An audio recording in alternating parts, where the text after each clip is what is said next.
Ngugi wa Thiong'o, mmoja wa waandishi wenye ushawishi mkubwa barani Afrika, amefariki dunia siku ya Jumatano Mei 28 mwaka 2025 mjini Atlanta, Georgia, akiwa na umri wa miaka 87.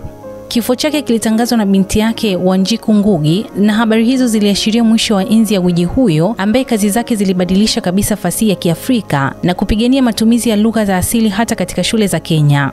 Alizaliwa kwa jina la James Ngugi mnamo Januari 5 mwaka 1938 katika kijiji cha Kamirithu, Kenya.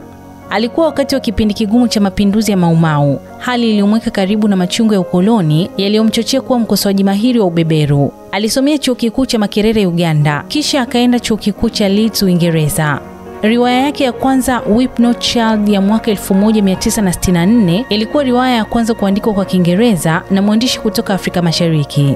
Baadaye aliandika kazi maarufu kama The River Between mwaka 1965, A Grain of Wheat mwaka 1967, Petals of Blood mwaka 1977 na Devil on the Cross mwaka 1980, ambayo aliandika akiwa gerezani juu ya karatasi ya choo baada ya kufungwa kwa kuhusika katika tamthilia ya kisasa I Will Marry When I Want.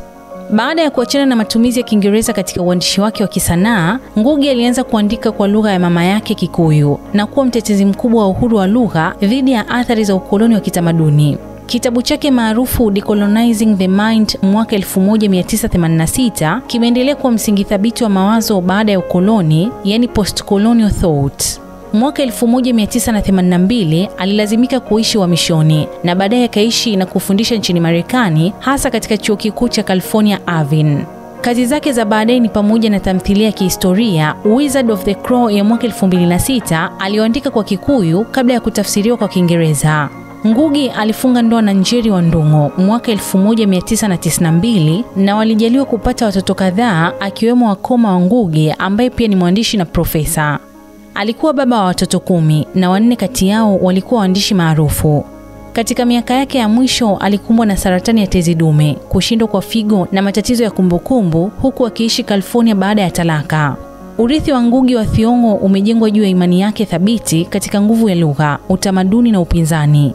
Sauti yake ilibadilisha fasihi ya dunia na ushawishi wake utaendelea kuathiri simulizi za Kiafrika kwa vizazi vijavyo.